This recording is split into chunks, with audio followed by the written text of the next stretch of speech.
sommes en 2020, bientôt en 2021. Et pourtant,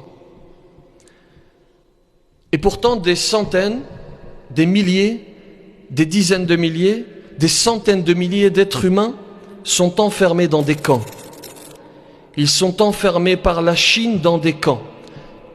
Vous savez, lorsque l'appareil photo, la caméra ont été inventés, on s'est dit, très bien, les tyrans ne pourront plus massacrer, ils ne pourront plus mettre des êtres humains dans des camps.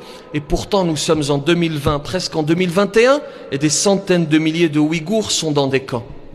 Qu'Allah leur accorde la liberté. Alors, qu'est-ce qui se passe en Chine? Et il s'agit d'être factuel, ce sont des faits. Ce n'est pas le dernier blockbuster américain, c'est la réalité. Celui qui montre une conviction religieuse islamique est susceptible d'être arrêté et d'être enfermé dans un camp. Et par conviction religieuse, j'entends celui qui porte une barbe anormalement, entre guillemets, anormalement longue, celle qui porte le hijab, celui qui n'écoute pas la radio d'État, celui qui ne mange pas de porc, celui qui ne boit pas d'alcool. Tous ceux-là sont susceptibles d'être arrêtés et d'être mis dans des camps. Et ils leur mettent même des puces dans leur voiture, et ce n'est pas du complotisme, c'est la réalité, d'après des témoignages authentiques.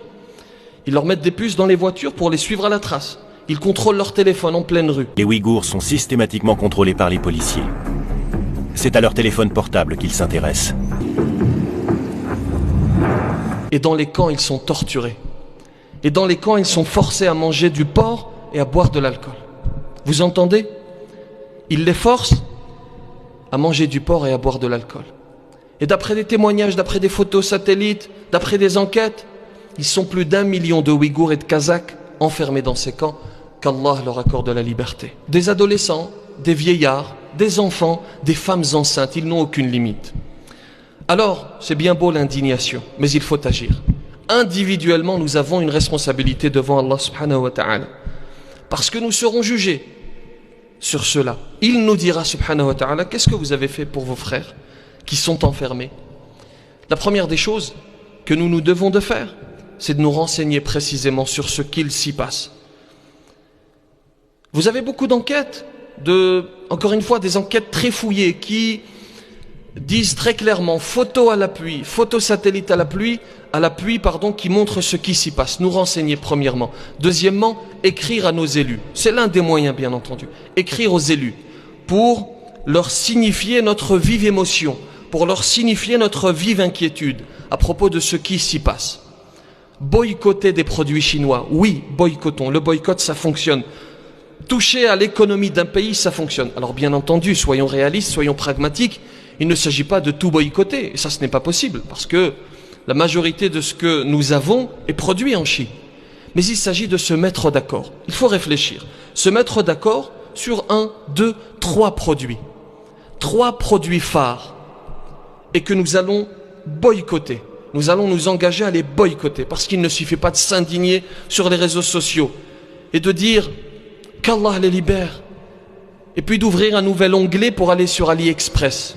Voyez-vous, se mettre d'accord sur un certain nombre de produits, de services à boycotter. Et puis agir financièrement, mettre la main à la poche.